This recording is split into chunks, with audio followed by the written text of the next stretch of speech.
안녕하십니까. 주님은혜 TV 조혜수더입니다. 저는 전도를 이렇게 합니다. 오늘은 어제 제주도를 왔어요. 그래서 어제 하루 또 즐기고 오늘 아침 자고 일어나서 아침에 새벽에, 아니 새벽은 아니고 식사 전에 이렇게 나와서 또 제주도 우리 저기 숙소에 있는 데를 좀 보여드립니다. 펜션들이 이렇게 펜션들이고, 공기도 맑고, 저 앞에 저 큰 산이 있는데 저게 무슨 산인지 몰라요. 아무한테 물어본 적도 없고, 아침에 눈 뜨고 일어나니까 저렇게 그냥 큰 산이, 좋은 산이 있는 것을 봅니다. 그래서 나는 촌놈이라 이런 것도 뭐 이름이 뭔지 모르겠어. 이건 야, 이렇게 밑에서부터 그냥 하나하나 잘라져 가면서 이렇게 크게 잘 자랐네요. 여기에서 또 그 말씀을 또 조금 증거해 보고자 합니다. 율법과 진리 두 번째 말씀을 드리고자 해요. 사두개인, 바리새인, 서기관이 성경에 나오고 있죠. 사두개인들은 내세가 없다고 말하는 사람들이에요. 그리고 천사가 없다고, 천사가 있는 것을 인정하지 않고 천사가 없다고 하는 사람들이 바로 사두개인들이거든요. 그러니까 그들은 나팔 불고 사람들 많은 데 가서 구제를 하는 사람들이었어요. 그러니까 칭찬받기를 원하고 좋아하고 인사받기를 좋아해서 이들은 만약에 영생이 있다면 그야 우리 것이 아니겠느냐 이렇게 생각하고 있는 사람들입니다. 그래서 너희가 영생을 얻으려거든 계명을 지켜라 이렇게 말하니까 다 지켰습니다. 그러나 부족하다. 네 있는 소유를 다 팔아 가난한 사람에게 주어라 이렇게 예수님이 말씀하셨죠. 그리고 이 사람들은 주머니에다 구멍을 뚫어서 동전을 거기서 그 구멍으로 빠져나가게 하고, 빠져나가면 이제 사람들이 줍죠. 그러면 주인 주머니에서 이게 떨어졌습니다 하고 갖다 주면 너 가져라 이렇게 인심 쓰고 그렇게 하고 이제 그렇게 칭찬받고 그러고 인사받기를 좋아하는 이 사두개인들. 그래서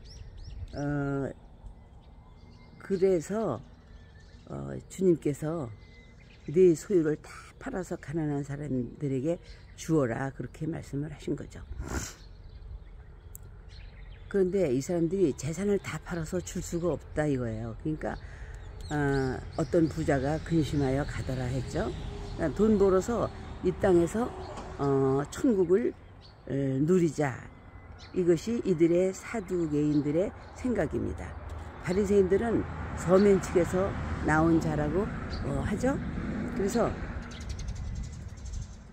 이들은 안식을 지켜야 하나님이 저주를 안 주신다. 그래서 안식일을 지키는 훈련을 한 것이 바로 바리새인들입니다.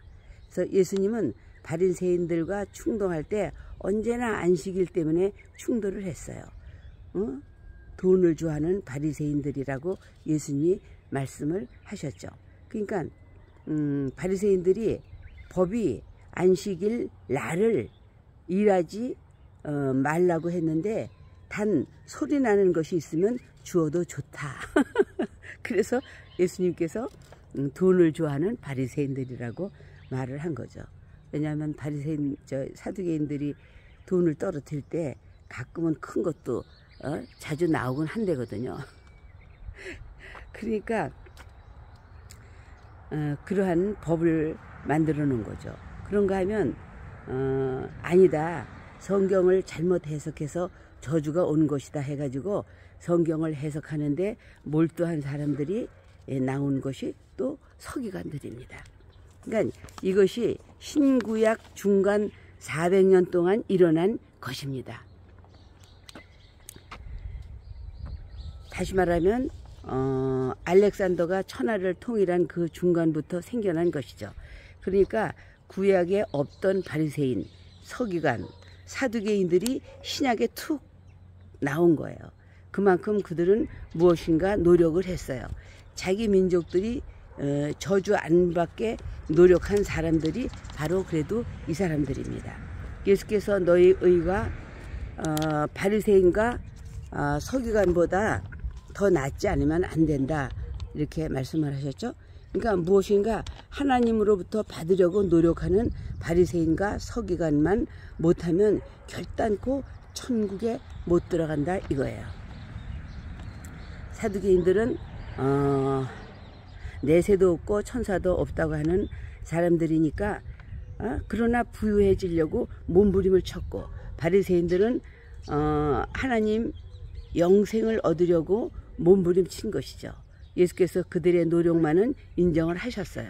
바리새인들은 율법을 잘못 해석한 것이죠. 율법은 의롭게 하는 법이 아니고 정죄하기 위한 법이라고 했죠. 근데 그래서 율법의 정의는 의는 없나니 하나도 없다, 이렇게 말씀을 하셨어요. 복음이 뭡니까? 복음의 용무는 하나님의 의만을 드러내는 것입니다. 그래서 복음의 정의는 의는 믿음으로 산다 하는 것이죠. 율법과 복음이 전투하는 거죠. 말하자면 율법은 죄인을 정죄해서 지옥 보내려고 하는데, 복음은 그 죄인을 풀어놔주고, 그러니까 율법과 복음이 상반되는 거죠. 천사가 전해준 법은 율법은 천사가 전해준 법이라고 배웠죠. 그러니까 천사가 전해준 법은 주님이 직접 해야 할 수 있어요. 그래서 율법과 복음 똑같은 일인데, 복음이 율법을 능가하고 율법을 폐할 수 있는 이유는 율법은 천사는 하나님이 부리는 종이기 때문에 율법은 종이 전한 것이고 그것이 다른 점이다 이 말이에요. 예수께서 강림하신 목적은 마귀를 멸하기 위하여 오셨다라고 요한일서 3장 8절에 말씀하셨죠. 율법은 첫째, 사람을 정죄하고 사람을 정죄함으로써 하나님의 아들도 정죄할 수 있는 거예요. 만약에 사람이 정죄받지 않으면 하나님의 아들이 정죄받을 수가 없습니다. 하나님의 아들이 정죄받지 않으면 곧 마귀를 정죄할 수가 없는 거죠. 율법이 사람을 정죄한다. 첫 아담이 죄를 대신 하려니까 아담 할 때 아는 엘로힘이라고 말했죠. 그 말은 곧 영이라는 말이에요. 그러니까 성령이란 뜻이죠. 담이라는 것은 피를 말하는 것이거든요. 그러니까 정죄는 되었으나 형벌을 받지 않았어요. 지옥불에 들어가기 전이기 때문에 예수가 오신 것이에요. 그래서 불이라고 하는 히브리 개념은 형벌이라는 뜻이죠.